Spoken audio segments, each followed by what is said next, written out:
Welcome everybody to Minnesota Brain Injury Alliance Zoom Tuesday at the Capitol, ZTAC. Today is Tuesday, May 25th. The legislature has been out of session for just over a week, but it's our 21st week in a row of gathering together on Tuesdays on Zoom. So welcome. There's not a lot to report today. As you guys may recall from the news a week ago, the legislature just sort of limped to a whimpering end and did not finish any of their budget bills or really get any of their major work done. They did agree at the last minute on a framework, a possible framework for wrapping up the session, which included the steps of setting budget targets for each of the various budget areas. And so those have been set, but really there's been only one meeting in the last week, and that was the Health and Human Services work group.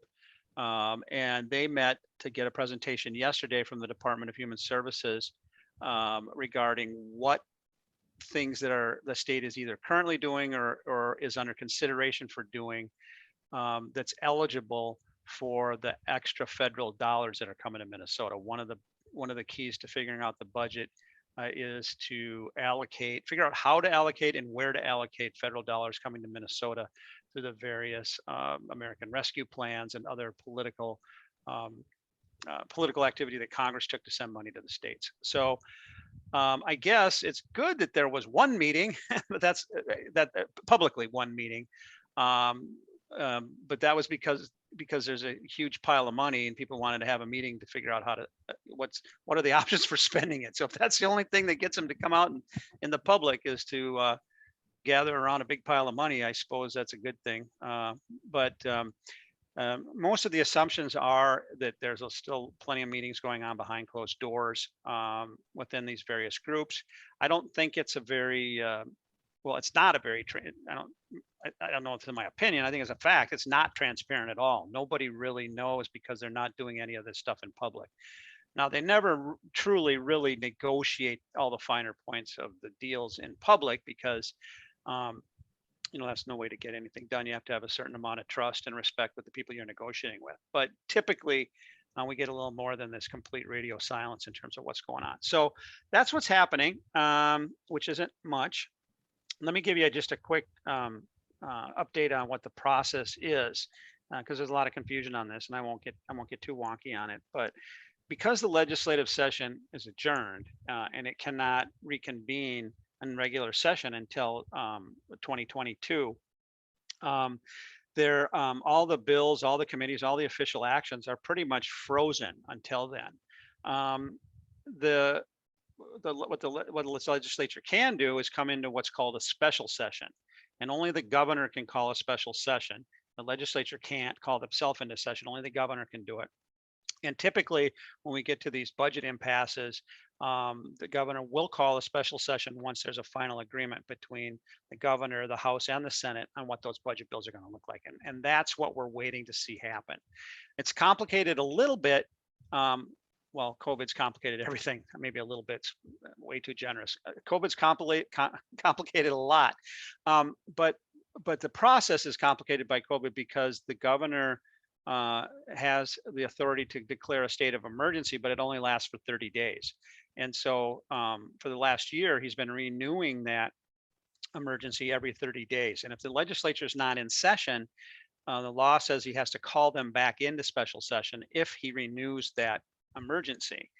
And he doesn't need the legislature to approve it. He just needs to give the legislature the opportunity to rescind it. Does that make sense? I mean, it's a distinction, but there's a difference there.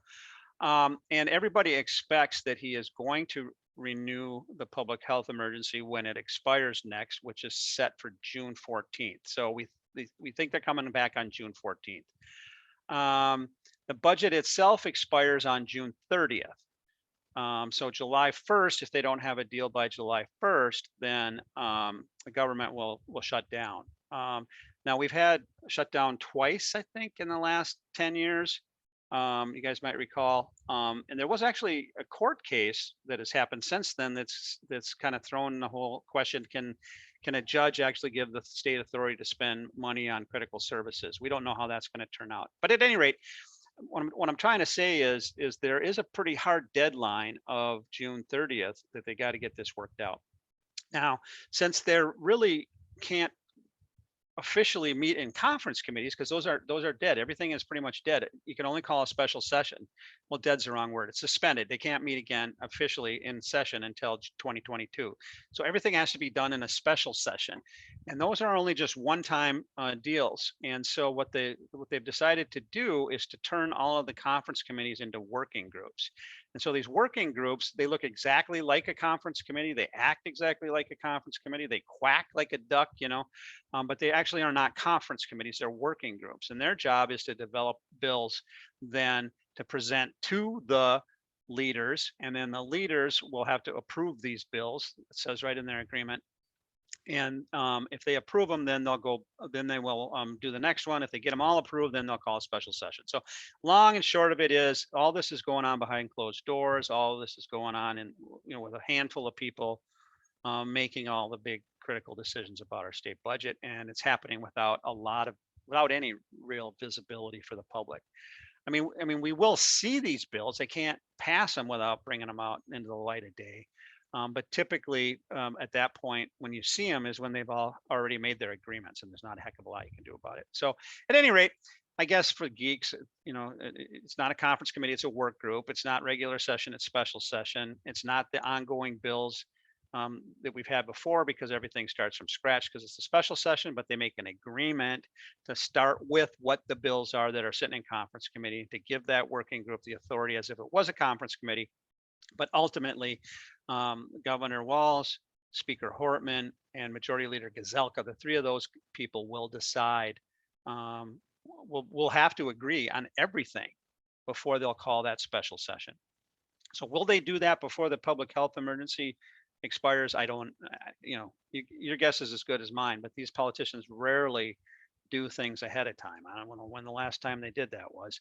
I'm sure somebody can tell me, but so my guess is we'll be going really close to the wire down to June 30th. There probably will be there in all likelihood will be a special session on June 14th, because everybody's expecting the governor to renew the public health emergency, thereby forcing him to call a special session. But there's nothing that says that can't just be another one-day session, just like they did, every month between last May and January in 2020. I don't know if you guys are paying attention, but there was a special session every month where the Senate voted to rescind the public health emergency, and the House sent it off to a committee, and then they adjourned and they were done. So that in all likelihood will take place on the 14th. So the thinking is that then they set up a series of deadlines so that they can have a special session on the 14th and pass the bill, deal with the public health emergency, and wrap it all together in a nice bow. So that if that's to happen, that'll have to happen pretty quickly. The timeline that they set up was that all the working groups would have to have spreadsheets by this Friday. So what today's Tuesday, Wednesday, Thursday, Friday, and they got like 3 days to come up with spreadsheets. And then they'd have to agree on all the language by Tuesday, I think. Yeah, because this is Memorial Day weekend, by Tuesday. And then they'd have a few days to get all the bills drafted up and put together for the special session, which could be called as soon as those bills are ready, anytime before the 14th. So it sounds like a great plan. Call me a little bit skeptical, but I do think there will be some kind of deal before July 1st, by June 30th. There's a lot at stake, behind the scenes. It's not just the budget. There's the issue of police accountability and police reforms. With today being the 1-year anniversary for George Floyd's killing. So people are kind of like thinking about how we're going to compromise on that. They pretty much agreed that there won't be any tax increases. They're fighting over the environment and greenhouse effect and car standards. They're fighting over who gets to this. Well, they pretty much agreed on who gets to decide what to do with the federal dollars, but they haven't agreed exactly what to do with the federal dollars. There's a whole lot of other policies wrapped up inside these bills.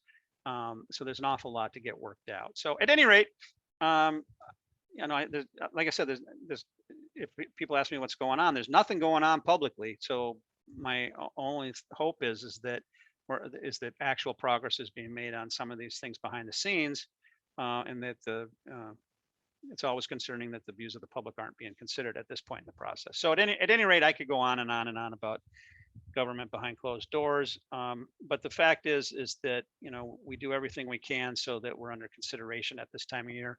And a lot of our policy issues are still alive. I've talked long enough. I won't update that, but I will be back on with another update next week as we move forward. So that's what's happening.